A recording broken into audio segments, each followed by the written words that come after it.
the Sleepers Podcast. It's G. We got Cart with me as always. It's been a while. Carter Elliott is a family man now. He's a husband. And I don't know if that correlates to why he's wearing a frowny face hat and sunglasses, but I feel like you need to comment on that, Cart. Yeah, no, this is how I'm seeing the slate on a day-to-day basis for college basketball betting right now. If it looks like I'm blind, it's because I am. I'm not seeing the slate well. I'm sad. Nothing's making sense right now. Wisconsin's beating Houston.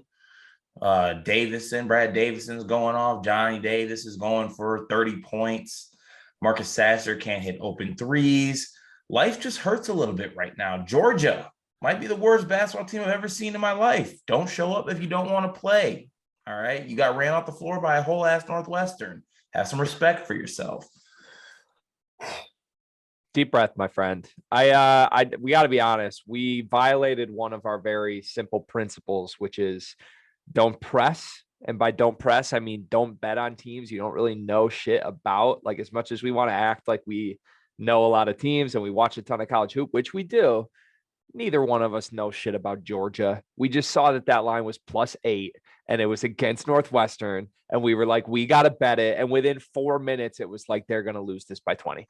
But you know why? It's just the heartbreakers happen, and we're not going to make this a venting session. The heartbreakers happen, but damn, can a break go our way? Just one bounce. I love that question. I would love a break. Do you know what I would do for anything crazy? I'm not asking you just get me out of the hole. I'm just asking something to just make me get through the day. Give me something to get out of bed in the morning besides my loving family and wife that I newly acquired. Thank God for my nuptials. But God damn it, I need something else. I need something to get up out of bed in the morning for, is your quote 3 days after your wedding. Ladies and gentlemen, Carter Elliott, and ladies and gentlemen, the Sleepers. It's who we are. Let's start by actually just quick touching base on your wedding. It was one of the best weekends of my life, my friend. I had a blast. Open bar at like all night, and then a booth at the bar after the reception. So basically it was a movie all day long. Carter was on his best behavior and also his best performance, must I say. Like, if I know we made a lot of it before, like, you are someone who can go in any social setting and thrive. You made sure you were hitting everybody at that table. You were making the rounds. You were putting on for family, for friends. I was impressed all in all, Carter. I thought you were a very good groom. Means a lot, G. And you know what? Best day of my life by far. Not even the cliche thing. It really was the best day of my life by far. Besides the parlay that all our groomsmen put in that we lost before we even left to go to the goddamn ceremony because Michigan State was down 40-0 before I could even put on my socks. Yeah, we thought we were being safe by doing like MSU +27, and it was done in 3 minutes. It's what we get betting with our hearts yet again. We won't make that mistake anymore. Back to the simple betting Bible principles. And here we are trying to talk hoops. Apologize to all the listeners who have been wanting more Sleepers podcasts lately. We've been a little busy doing weddings and attending weddings. As you can see, Carter's going on his honeymoon next week. I'm still adjusting to this whole new full-time sports thing. It's busier than I thought, which is very fun, but it's a lot of work. So no excuses. We got to be better. We do plan to do a lot more content, but hopefully it will be coming in the near future with a bang when we both return from our various vacations that we are entering into. But today, Cart, a lot has happened since we've done one of these, and a lot has happened with the Michigan Wolverines, who just so happened to not be what I thought they would be. You want to start with those guys? Yeah, I think that yesterday was the very first time in the Juwan era where I saw a team that just did not want to, I don't want to say not want to be there, but the energy just wasn't there. There was no swagger. There was no heart. Arizona played extremely hard. They were having a good time, having fun, and Michigan just didn't have it in all aspects. I mean, Hunter Dickinson's getting outplayed by Christian Koloko. All respect to him. He played extremely well, but he's playing an All-American to Hunter Dickinson off the floor, and you have Hunter Dickinson at 7 foot missing point-blank layups. Like, you know, that's just not something that happens. And I think that, you know, I'm going to let you get into it more, G, but I think you made a great point that this Michigan team doesn't really have an identity as of now. I think it's a team that's out there trying to figure it out. And also, maybe you got to tame your expectations a little bit. Like, we all thought Devontae Jones was going to be a extremely good point guard. And honestly, the numbers are there, But along with those numbers are the fact that he loves to foul 97 feet from the goddamn basket all the time in situations where you don't need the foul. So look, the talent is there. It's Juwan and the players' job to figure out what works and make it happen. It's early, but right now, this is a team that they need to kind of get it together. And I'd be interested to know your thoughts on what you saw from that Arizona game, because I saw a team that just got absolutely dog walked, both on the floor and emotionally and with the energy. Yeah, it was the dog walking. I think you stated it best when you just said it's the first time in the Juwan Howard era where it looked like a team that didn't really want to be there. I think to summarize that specific 40-minute game, they didn't compete. And it truly was the first game in Juwan Howard's tenure that they didn't compete. They make a whole mantra out of 4 competitors only. And that's cute to put on a t-shirt. It ain't cute when you just are playing like you don't want to be there. And that's what happened. It is rare. I don't think this is something to worry about necessarily going forward. I think if anything, there might be certain guys who on the team will have to take steps back and maybe aren't mentally built for what this team needs them to be. And we can talk specifics on that in just a moment. But for now, yeah, the overall team, which let's be real, is Hunter Dickinson's team. He sets the tone. That team didn't compete. And Hunter Dickinson, to me, really didn't compete. He was getting owned in the paint. He really stopped competing defensively. He was letting guys have uncontested layups. And they really took him out of the game from start to finish with a really great game plan. They were hard doubling him on the catch every single time. I don't know why any team in the country would not do that to Michigan going forward, because they don't have the shooters to beat that type of defense. Like, if you can just take Hunter Dickinson entirely out of a game, why not do it? And simply put, for this team, with how talented they are, but the parts that don't necessarily add up, they need Hunter Dickinson to be first team All-American Hunter Dickinson. They need 20 and 10 any given night against good teams from Hunter Dickinson, not 16 and 7. They got 16 and 7 last year when they had Franz Wagner, who's killing in the NBA, by the way, when they had Isaiah Livers, when they had Mike Smith, when they had Sean D. Brown. So right now we're getting the same Hunter we had last year, and all the other parts just don't mesh. I don't want to say they're not as good. They just don't mesh the way last year's team did. Yeah, that big Dickinson energy is going to be buy one, get one free pretty soon if you don't pick that shit up. I would say, I know, I mean, from seeing him at Media Day, I can promise you Hunter Dickinson is sick about this start right now because he's losing hella revenue on his big Dickinson energy shirt. Facts. And also, like you said, I'm not necessarily worried about Hunter Dickinson, though, because I think that he can be a type of guy. He has the ability to be a 20 and 10 guy. Maybe he just needs to realize that he needs to be that guy. It shouldn't be at this point of the year. I think he should came into this year being that guy. You're coming back to school to be that guy. Like, that's what, that's kind of what it is. But also, there's a lot of other things with this team that just really aren't adding up. Like, for example, if this hand right here is it, okay? This hand is Brandon Johns, okay? Now, stick with me, people. That means Brandon Johns is not it, okay? Let it go. All right, you got talent. Musa Diabate, I think, could possibly be it.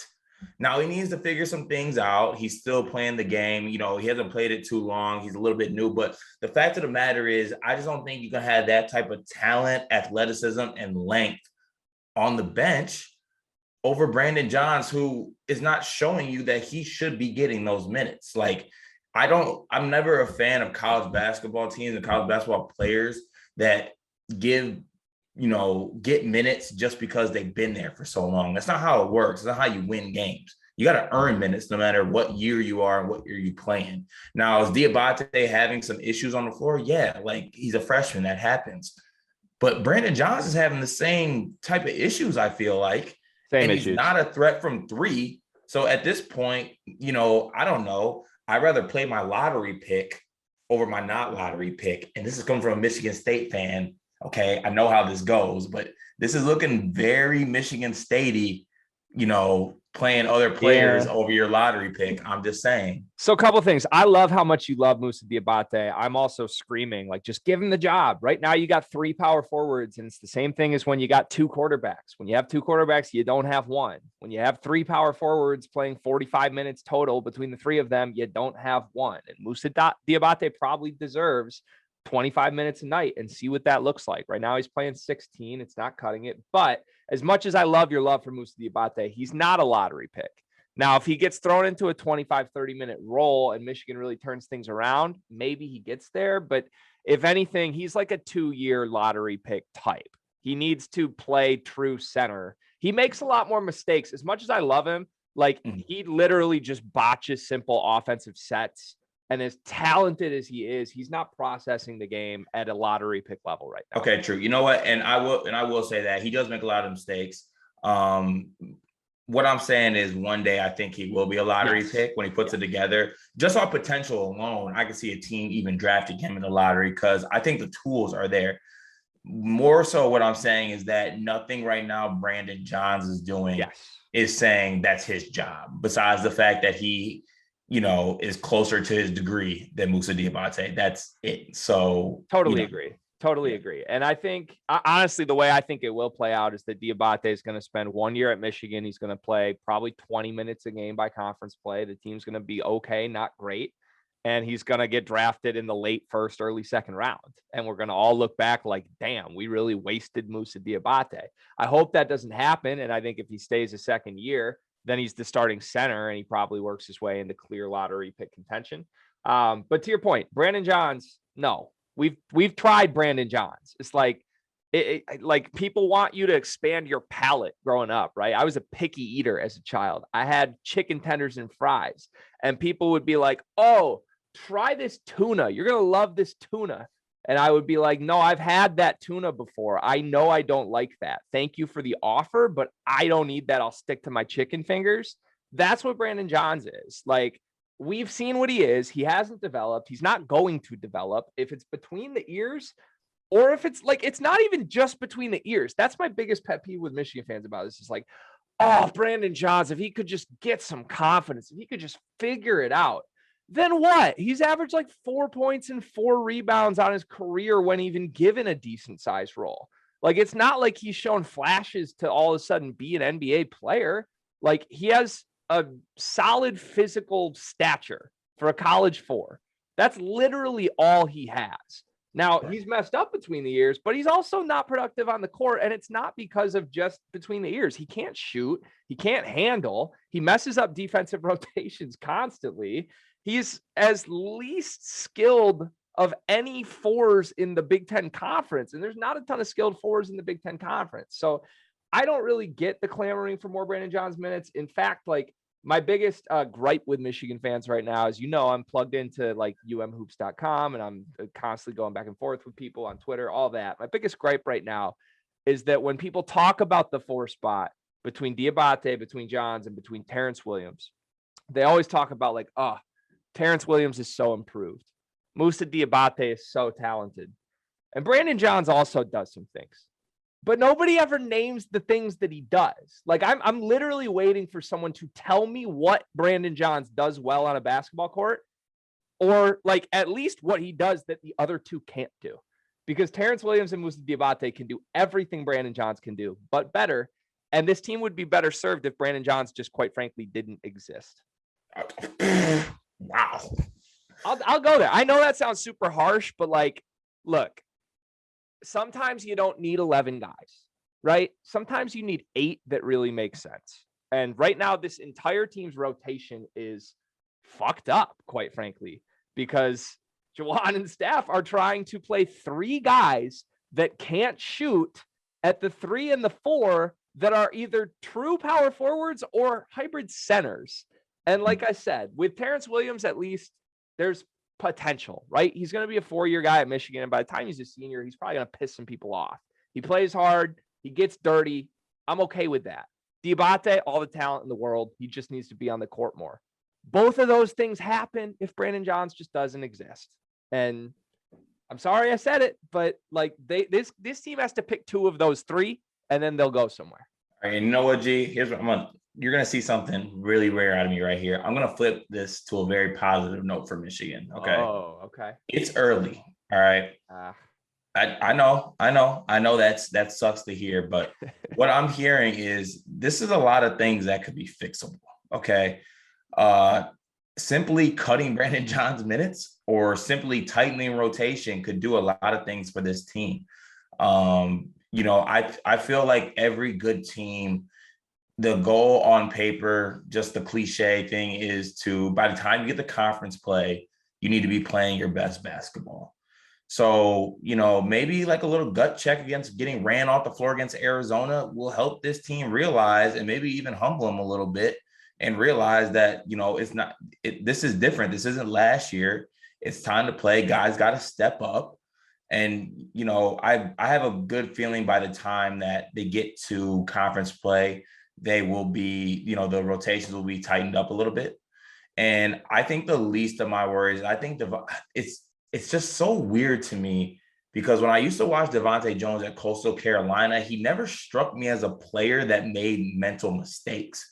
Like I thought thought he was like a solid guard, but the fact of the matter is, like, in big time games down the stretch, don't want to be that guy, but he's showing like some Russell Westbrook type tendencies, like turning the ball over, stupid fouls, not making the right play, trying to do too much. It's just it's very strange. Now, hopefully, he can figure it out. But you can if yourself to death in college basketball, and next thing you know, you're playing in the playing game against UCLA, and you're ifing if you'll make a run in the tournament, and then you lose. So, ifs can only go so far. Yeah, so I think Devontae Jones is receiving a lot of backlash from Michigan fans, and quite frankly, I feel like he's getting the worst of this so far. Other than maybe which he shouldn't be, I don't think. He shouldn't. I want because I'll let you go. Sorry, but because he's making plays, right? Like he's scoring. I think when he needs to. I think he could be a little more aggressive, to be honest. He seems a little tentative sometimes. He's passing the ball. He's one of the best rebounding point guards, I think, in the country. Honestly, I mean, he's on any given night he could get you double-digit rebounds. It's just when you make those mistakes at crucial points of the game. Unfortunately, that's the way the game of basketball works. Like, yeah, you had a triple-double, but we're trying to win the game here, and you're fouling 90 feet from the basket, or you're turning the ball over. That is what it is. Yeah, so I think it's a couple things. One, I didn't watch enough Devontae Jones at Coastal Carolina to tell you whether or not he took gambles like he does at Michigan, or whether he was sloppy or anything like that. I've only seen highlights, and I think maybe 2 full games in his career. My current answer to that would be a lot of these tendencies were there at Coastal, but you didn't notice them because at Coastal, he needed to be a guy who takes risks and does everything. Like, you make a mistake at Coastal Carolina when you're playing North Carolina, and you're playing North Carolina. Like, you got to try something. You make a mistake at Michigan playing Arizona, and it's like, holy shit, you guys were supposed to win this game by 10. Why aren't you Mike Smith? Like, and now why aren't you Mike Smith? Here's the thing. He's a lot closer to Mike Smith than people want to give him credit for. Okay. Like, you look at his assist rate, he has a better assist rate than Mike Smith did at Michigan. You look at his turnover rate, right on par. Jones is a little worse, but it's very similar. And Smith, by all accounts, is someone who took so much good care of the ball last year. If there's one thing he needs to do better, it's attempt more threes. He's shooting 43% at Michigan from 3 right now. On his career, he's a 33% shooter from 3, taking over 4 attempts per game. This year, he's taking less than 2 attempts per game. And he's passing up good looks. Like, he passed up a very open 3 late in the game that just stood out for me. It's like, this team is lacking shooters so much that if you're a guy who can shoot 4 a game and make 33%, which is literally who Devontae Jones is, on teams where he had to take pretty tough threes, like, this team needs you to take those shots. So I think a lot of this is fixable for him. I think the late game stuff is a weird combination because I think this team so desperately needs him to be the guy who has the ball in his hands late in games, and he's not. And part of the reason he's not right now is because Eli Brooks has been phenomenal. I owe Eli Brooks an apology. Right now, he's on pace to be a 50, 40, 90 guy averaging like 16 points a game and doing a ton of stuff off the dribble. I mean, he is something I never thought he would be. I'm still skeptical he can sustain this for an entire season. And I think you're also seeing what the result for a team is when Eli Brooks is your best player, right? Because as good as Eli Brooks is, if that is your best guard, you're probably going to go 3-2 and lose games to good teams. Yeah. And, another little bright side tidbit, like you did not think you were going to get this Eli Brooks during this year. No. And you expected other people to do things like now, if everyone else ups their level a little bit and plays on the level that Eli's playing on, this is a very scary team. But, you got to execute. You have a dominant post player like Hunter Dickinson, who by all accounts, I think everybody would say Hunter Dickinson is a good passer. Borderline, like great passer out of the post, at least. I'm not saying he's like potentially great. Yeah, I don't think he's like not like a Jokic type passer or anything like that. But fact of the matter is he's 7 feet tall. If you double him, he's able to pass out of the post in most situations. So you can either cut to get an open shot or, you got to be able to knock down those shots. And right now, the only person doing it is Eli Brooks. Now, Houston, he struggled in that Arizona game. That's going to happen. Freshman, that shit happens. But unfortunately, this Michigan team needs him to be great. So he's got to get it done. He's not, Michigan State needs their freshman and Max Christie to play well. Michigan needs their freshman and Houston to play well. Like it is what it is. Yeah, here's the thing. He didn't just struggle in that game. He struggled the entirety of this season other than the first 10 minutes of the first game of the season when he looked like an instant one and done top 5 pick. We need to go back to those texts I was getting sent to that you were sending to me during the first 10 minutes of that game. I mean, in that 10-minute stretch, I think he had like 8 quick points. He had an and one where he sprinted the floor and finished through contact. He hit, I want to say 2 threes. He was guarding. He had like 3 assists off no look passes and pick and rolls. Caleb Houston is capable, but Caleb Houston right now, if there's one guy you want to point a finger at, should be him. Quite frankly, other than Dickinson, who, again, it's his team. He just needs to compete harder than he did in the Arizona game. But performance-wise, production-wise, Caleb Houston is not what he needs to be. And is that fair to Caleb Houston that he needs to be crazy good for this Michigan team? Maybe not. But he does, and he's capable, right? He legitimately is a lottery pick. Even if he plays poorly this season, he's going to get taken in the late lottery. Like, he just is, off pedigree alone. Now, I would certainly love as a Michigan fan to see some of that come to fruition while he's in college, because he should be a 40% shooter. He should be a secondary creator. He should average 3 assists per game.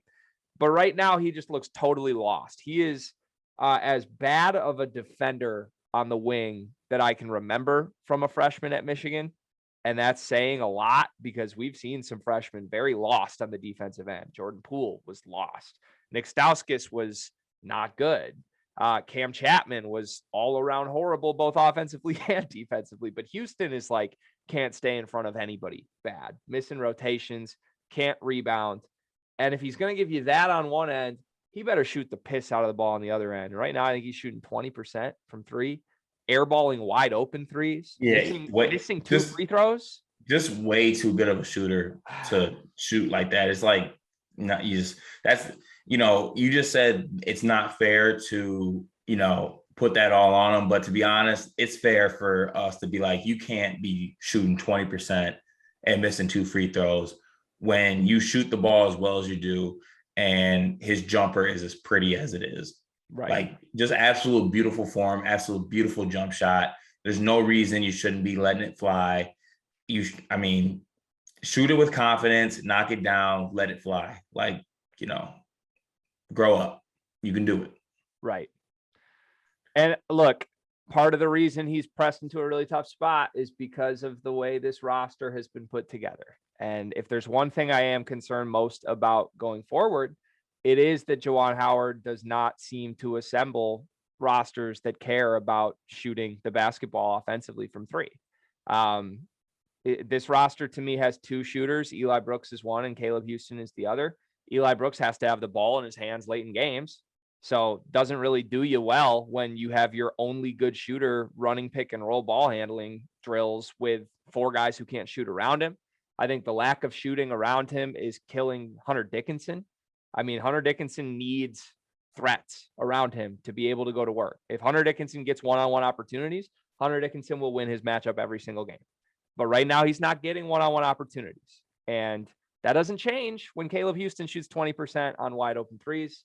And look, there's not other answers off the bench. What are you going to do? Bring Frankie Collins in as a shooting threat?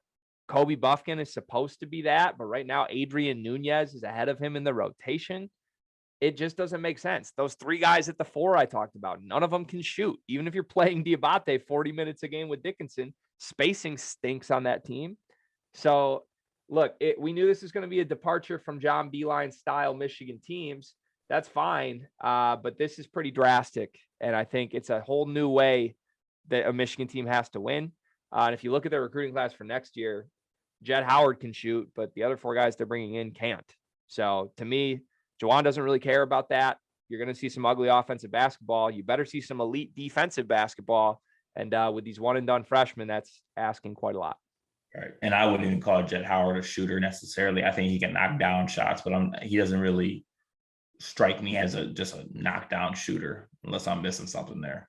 I think you're missing a little. I wouldn't say he's like a sniper, but Jet honestly, Jet reminds me of Max Christie with just a slightly worse jumper.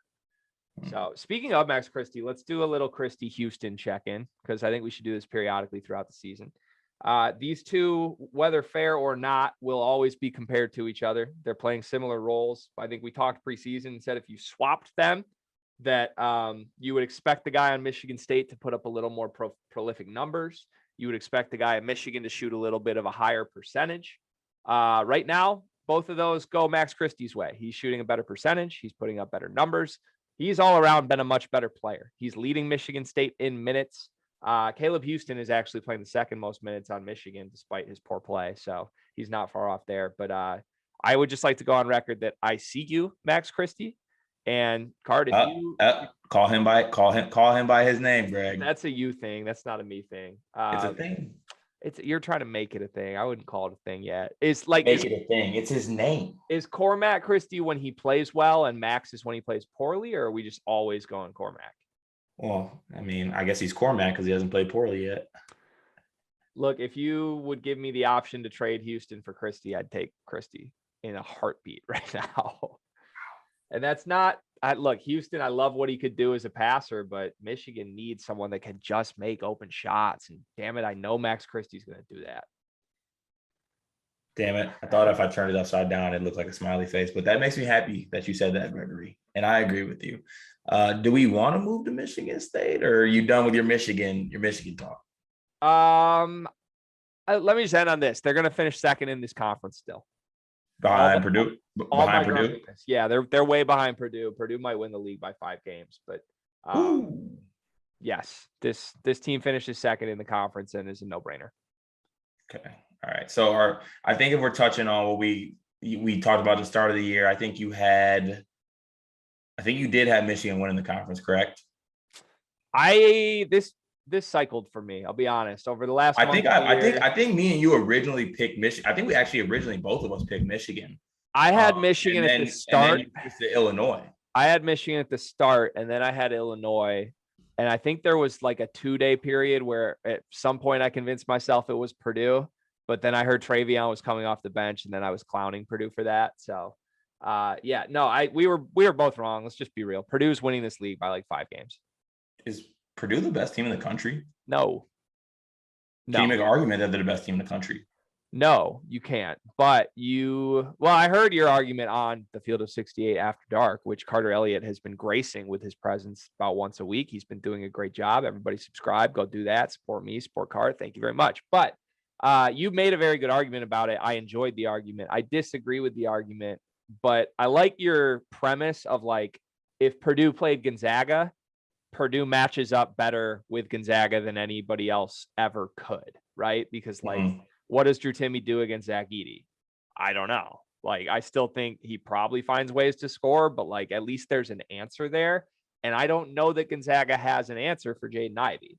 So I like Purdue to me is the only team that I would consider like maybe toss up with Gonzaga if they played head to head. But I think like in general, Gonzaga is a little better and poses more matchup concerns for everybody else than Purdue. Like, as good as Purdue might be matchup wise with Gonzaga, I think there's teams that can exploit Purdue, if that makes sense.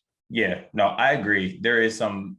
I think to the point you're making, I think there's really good coaches in Mhm. this game who can game plan a way to attack Purdue. I don't know what it is exactly, but in my head, it'd be something as far as maybe exposing the matchup with Stefanovic or something that draws Zach Edey out of the paint. Mhm. Not necessarily sure what the actual strategy would be, but I think there's some really good coaches out there and staffs that can game plan to attack Purdue and, come out on top in that game. As a whole, the Big Ten has just been down this year. It's been absolutely trash. I thought the ACC was bad, but good Lord. You know that Spider-Man pointing meme? Literally the ACC and the Big Ten just pointing at each other. Who's Oh more man. ass? Yeah, it's weird. I think in general this feels like a down-ish year for college basketball, anywhere from like 11 to 50. Like I think the top 10 is still very strong and it's wide open, but I think 11 to 50 feels like these teams are bad. Like teams that would normally be on the bubble are probably going to like waltz right into the tournament. Um but yeah, I'm with you. To me, Purdue separated themselves. The Big Ten is as bad as I can remember it being, which is part of why I still have Michigan finishing second. I don't really think Mhm. anybody's good in this conference. Yeah. I think Illinois' problems are here to stay, by the way. I still want to like Curbelo and Coburn, but like I think everybody hates playing with Andre Curbelo. Yeah, I think that people wanted to convince themselves that Andre Curbelo is the next coming or a shorter version of Lonzo Ball, I did. when in all actuality, he's an asshole version of Ish Smith. So it's time to come to grips with that. There's PGs out there that average more turnovers than assists. Not good. You don't got to be a basketball junkie or analyst to break that down. And I've said this a bunch of times on other things, like literally just doing so much, like just doing way too much, bro. Just stop. It's annoying. And you know what? As a player who has played with players that have done too much before, and because I don't want Zach Hurth to get pissed at this, it's not about you, Zach. So I know you're going to listen to this. He's going to automatically think it's about him. It's not. And it's none of my high school teammates actually as well. But Hey, then having a name point. names. I mean, process of elimination here. I got some names in mind who it could be. Name a name. Who Wait, did too much? who you got in your head? No, who did too much that you played with? All right, he's my boy. So I'll let that be known by now. But his name is Vince Hill. Just man, the dude thought he was D Rose. He was always doing just a little too much for my liking. And it affected everybody else. It didn't make it fun to play with them because you're just doing so much all the time. And it's just like play your game. The coaches always say, play your role, accept your role, excel in your role. When you do stuff like Curbelo is a guy who's not gonna accept his role no matter what. Like the fact of the matter is, right now he's having this bad stretch of games, and I guarantee the only thing in his head he's like, man, fuck it, I'm gonna come out there and ball next game. I'm gonna do it. Like I'm like that. I'm Andre Curbelo. I'm gonna make it happen. But maybe you just need to take a deep breath, eat a nice little piece of humble champagne pie, and get it together. Yeah, so I think there's a couple problems with that. One, I think Andre Curbelo's role, like you're talking about, he's never going to be a guy who just plays his role. I think the problem isn't his role supposed to be a superstar this year? It's not like he's being asked to be a game manager. Like if Illinois was going to work, and the reason people liked this roster was because it was like Curbelo's going to be dynamic as hell. He's going to be the best pick and roll guy in the country. I understand that, but also to be honest, I don't think that Andre Cabello needs to be a superstar for this team to be really that good. I think that he has enough talent around him with players like Kofi down low, Frazier on the wing. You have some shooters as well with Williams, who's a very acceptable shooter. Coleman Hawkins has shown to be a solid, Oh, not a solid shooter. you're complimenting Coleman Hawkins. That's the time that we need to move on this. That's very true. Coleman Hawkins is just Austin Day with two left feet. Oh man. I And, did get a an joke 11 on off. his and an 11 on his ACT. Good Lord. I got a joke off in the group text that I do want to share. You kind of beat me to it with the Ball brother thing, but Andre Curbelo makes way more sense if he was like LaMelo Ball's or what LeVar Ball's fourth son.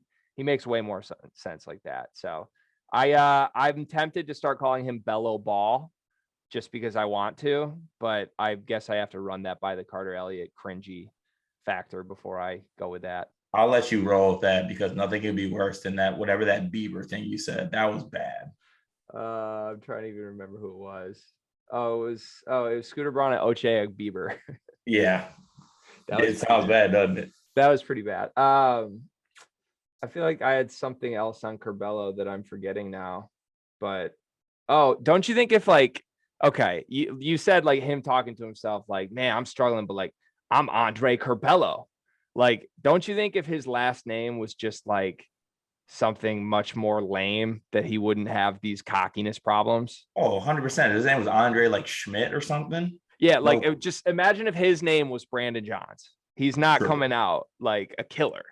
True. And also, while we're here, can we talk about Illinois fans? Sure. Like with all due, actually not with all due respect, with all due disrespect. Yeah, with all due respect, y'all can kiss my ass for real. Y'all really tried to always get in everyone's mentions and complain and bitch all the time. It's not my fault that your point guard is averaging more turnovers than assists. It's not my fault that Kofi Coburn can't throw passes out of the post. It's not my fault that Brad Underwood lost all his assistants and now he lost all his damn juice. It's now I understand why he was wearing that face mask last year, because he's a fraud who was hiding behind his staff. He's getting circles coached around him.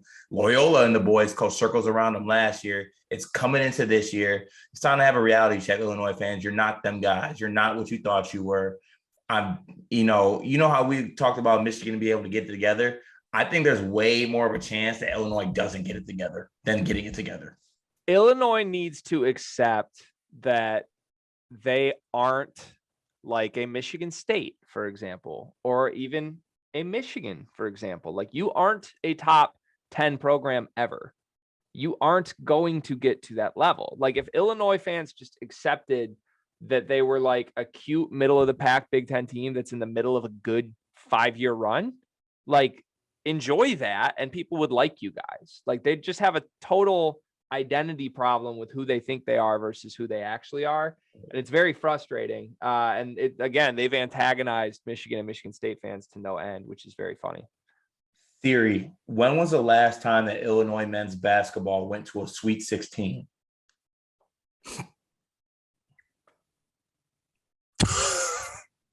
2005, right? Siri, what was the number one song in America in 2005?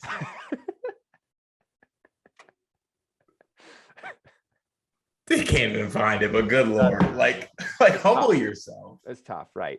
Thank you so much for that, Carter. Anything else on the Big Ten? Do you want to hit on anything Michigan State related? I do want to say that all Michigan State fans that are carrying a little too much weight on that Butler win need to let that go. Butler is a awful basketball team. I just want that to be known. We should have won that game by 20. I think Butler's the worst Power 6 team there is. I do like what I see from Michigan State. I think Battle for Atlantis will tell you a ton about this team. Yes. I'm going to throw a little public shade at Spartan Hoops DK, who filled in for you last week on Unscripted. DK's a little gassed up on the Spartans right now. DK is drinking the green and white juice. He was drinking a lot of juice in Hinkle Fieldhouse when I saw him last week. But he is pretty confident in this Michigan State team, talking about, well, if they do well in Atlantis, I think it's time to say MSU could be in a tier of their own as the second tier of the Big Ten Conference. He's talking about they have a top 3 or 4 backcourt in the Big Ten right now. And I want everybody to slow down a little bit, because to your point, Butler was horrible. I don't think we've seen this Michigan State team do anything of note in a game that they have won yet. I think that they have looked competitive against Kansas, which is very meaningful, and they've taken care of all their business since. But Loyola, I'm just going to say it, Loyola is a bitch. And if they come out and beat Loyola by 10, 15 points, then yes, I will buy the green and white. We are, like you said, we are going to find out a lot about Michigan State during Feast Week. Like, this is it. 100%. All right, Car, we've only got like 10 minutes left. I do want to hit some around the country stuff, but before we do, I'm going to spring a little live ad read on you, and I don't even have the correct ad read up right now. So I'm going to try to pull it up on my phone while you tell everybody how much we love dimers.com. let me tell y'all something, man. First of all, Dimers, they support the sleepers. They see the vision, okay? And they're doing some great things over there. They're sponsoring my dog Greg's daily picks. And God forbid he gets hot, folks, and he will get hot. Let that be known right now. All right. We got the juice. They're sponsoring our daily picks videos, and also talk about free money. All right. There is a promo code that you can use that we will link in this video that you can use to get free bets through various sports books and feed Greg's family and make me happy. And you guys can win some money. Like, if I could give you a con in this situation, I would, but it's just a list of pros. Thank you for that, Cart. And with that, you bought me enough time to get the actual ad read. So I'm going to tell you about something special that's even more special than what you just said. There's a new offer added to the link that is going to be linked in this video, and I will tell you where that link is right now. But first, this episode is presented by PointsBet. Dimers has teamed up with PointsBet for an exclusive offer for the rest of November, where any new user who signs up with them and bets $50 gets a free Dimers hoodie. Yes, Cart, they're sending both of us a Dimers hoodie, by the way. That's coming to my address. It looks great. To claim the offer, all you got to do is head to the link on our page. That's dimers.com/sleepers. Click the PointsBet link. Once you sign up and deposit $50, you will be able to claim your free Dimers hoodie. And that is not all, folks. New users who claim this offer will also be able to get 2 risk-free bets up to $2,000. So head to the link now, claim and support us, the sleepers, and claim your Dimers hoodie. That's the end of my official formal ad read. Now, my final little piece to that is, did find out if you do register through that link, dimers.com/sleepers, in order for Cart and I to make any money on the back end of this, you know what I'm saying? You got to actually deposit a little money. So go ahead, get in there, throw a couple $25 bets together, throw them on the daily picks. Let's all see if we can get hot together. And please do feed my family, because I'm going on about a month without a paycheck right now. It's tough. We're going to make it happen, though. But do we want to touch around the country real quick before we end this? Yeah, let's go around the country. I mean, UCLA Gonzaga tonight, but by the time people hear this, that game will be over with. So where do you want to start? Let's see here.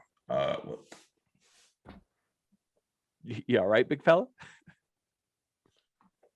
Shit. I thought I saw a ghost in the corner of my screen, but I think it was just Colin Gillespie down the stretch of games.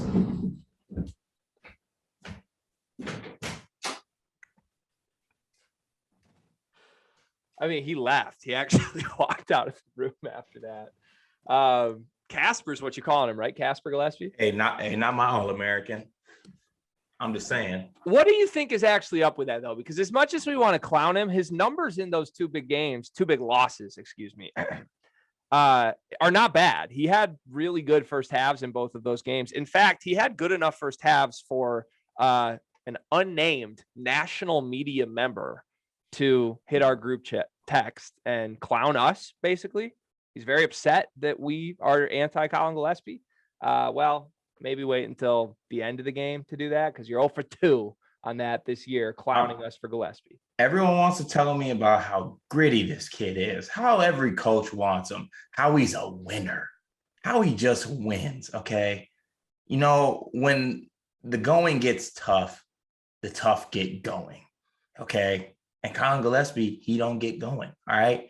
You're supposed to be the All-American, do everything point guard, and down the stretch, you're just getting put in the corner. You're missing layups, and you're riding coattails like you've been doing all 4 to 5 years at Villanova. Colin Gillespie is what he is. He'll never be the best player on a team. If he is the best player on your team, then you're in trouble. That is what it is. Credit to him for doing his stats. But you know what? Pump the brakes. Everyone's telling me he's this do-all, everything point guard winner, gets it done. I'm good. Give me Jaden Ivey over Colin Gillespie any goddamn day of the week, and I'm not thinking twice about it. Can I say something nice about Colin Gillespie, or do you not even allow that? I can't. No. Okay. No. I won't. I'm going to text you later tonight about it, though. Actually, go ahead. Sorry. I got going. Go ahead. I would do so many things to have Colin Gillespie on Michigan right now.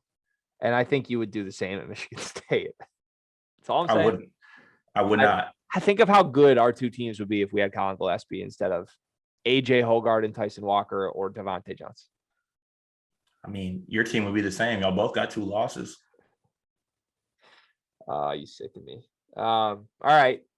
Yeah, Villanova, not it. Let's talk about some other teams that might be overrated. Michigan, I think definitely overrated. Ohio State, to me, was supposed to be like 14th preseason. I don't even think they're a top 25 team right now, although they did get the good win against Seton Hall. Where do you stand on the Buckeyes? You're a noted lifelong Buckeye fan.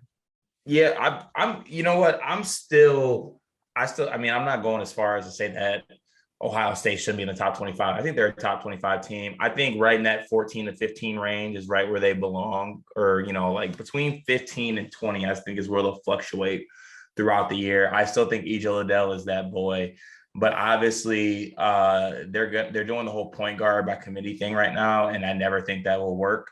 I still think they need Justice Sueing to step up. Well, first of all, he needs to get healthy. Second of all, he needs to come back and be more of a playmaker and ball handler for this team. They also need players like Malachi Branham to step up, the freshman. But they got some things out of Michi Johnson. Wheeler has been just, Wheeler, good defender. I mean, doing what he does. I'm still in on the Ohio State team. I think the biggest thing I'm taking away from the early part of this basketball season is that there's a lot of teams that were in the top 25 to start the year that weren't supposed to be there, and there was a great amount of teams that were outside the top 25 that deserved to be there. I need to eat my crow right now. I need to give BYU and Alex Barcelo credit. Never thought I'd see the day. That's a really good basketball team. Arizona, not ranked in the top 25, really good basketball team. Florida, not ranked in the 25, really good basketball team. Florida was ranked in the 25, but not to start the year. They're 23rd right now. But they weren't to start the year is what I'm saying. Okay. They were around. But I think, like you said earlier, I think the top tier teams, 1 through 5, is pretty solidified, or 1 through 7 maybe, of teams that I think are on a different tier than others. But I think the rest of those teams are all make an argument to be in that spot. And also, I want to say that St. Bonaventure might be my favorite team in the country. Yes, I'm glad you said that. I want to fire through some quick rapid fire takes from me. And I was going to do a little 5 overrated, 5 underrated, one of my little quote unquote sleeper short videos. Maybe I'll do that from Florida this week. But here are my quick takeaways nationally right now. Texas is not a contender. I don't think they're ever going to be this season. I think they're a mess. I think we should have seen that coming, quite frankly, with how many new guys they have with Chris Beard. Chris Beard's a great coach. They might factor into the Big 12 race, but that team is too sloppy to win in March, and just too many random dudes that don't fit together. Memphis and Beard gave up liquor. That too. Memphis is legit. I think they've won all their games by double digits. They haven't played anybody great yet, but there was flirtations of Memphis. Are they even a top 10 team? I think they're pretty clearly a top 10 team, maybe a top 5 team at this point. Want to see them play somebody good though. Tennessee to me is really good. I think they make more sense this year than they did last year. They lost Kennedy Chandler. They lost Jaden Springer and Keon Johnson. They add Kennedy Chandler. Vescovi's back. But I just like the pieces more. I think they fit together better, even if they're less talented. So I'm buying Tennessee at least until March. St. Bonaventure. This is one of my hottest takes. I thought that they could go undefeated. And I thought that they would end up in the 3-4 seed line by March. I'm now officially ready to say it, Carter. St. Bonaventure is going to run the table and go undefeated this season. I want to wave that flag. They are my guys. They are my team. I think this is a St. Joseph's 2004 style run where they just got killers. Attaway is a killer. Kyle Lofton is one of the most fun guards in the country to watch. I love these dudes. I'm glad you said it first. But I think they're going to go undefeated, legit. Yeah, I love St. Bonaventure. I literally, like you said, Lofton, Attaway, the big man, Ocean. I love everything about this team. Holmes, the other guard. I'm all in on the Bonnies, all in on St. Bonaventure. They have all the makings of a team to make a run in March. So buy that stock now. They play 2 more high major, quote unquote, high major teams before they get into A10 play. They are home against UConn. And then they are at Virginia Tech. They win those 2 games. I'm telling y'all, undefeated alert is there. They will crack the top 10 at some point this season. I can't wait to watch it. You're right about Florida. They're really good. Colin Castleton's a killer. Enjoy watching him. I feel like I had one other that I'm missing right now. Oh, I really like Houston. Houston blew that game against Wisconsin today where they were just shell shocked in the first half. They were down 20 at halftime, but you saw who Houston actually is. They came all the way back, had a shot to win that they should have shot that they didn't shoot at the last play of the game. I'm buying Houston. I think Houston is like a clear top 10 team, even with the loss today. And Carter, Marcus Sasser is the best guard in the country. I'm not mad at that take. But okay, before you move on, though, you got to pick right now who wins that conference between Memphis and Houston. Who you picking? Houston, no brainer. Okay. I'm with you on that still. Yeah, they might. I think they might have similar records, but I would bet my life Houston wins the head-to-head. I don't know if they play once or twice, but too well coached, too tough. They'll hang in there, and I really do. Like, we're talking about how much the backcourts in the country stink everywhere.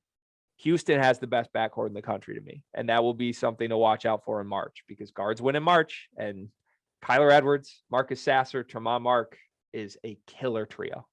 Very true. All right. Anything you want to end on?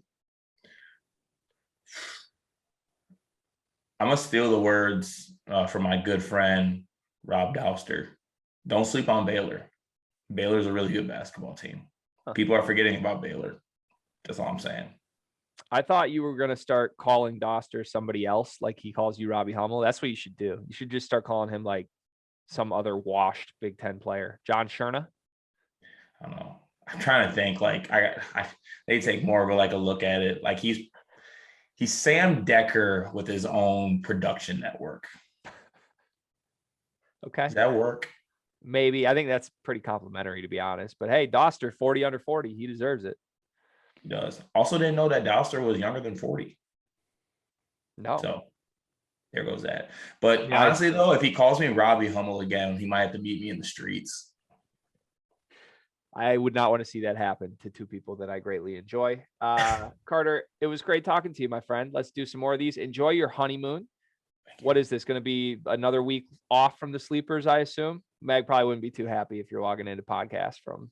Yeah, probably not. But if I can, I'm going to bring my gear. So if I can get a quick little short in, we'll see what we can do. Attaboy, you keep me posted. Stay tuned. I'll be in Florida, but I'll hopefully try to put some sort of content out. As always, Carter, it is fun talking to you, my friend, and we'll do this soon.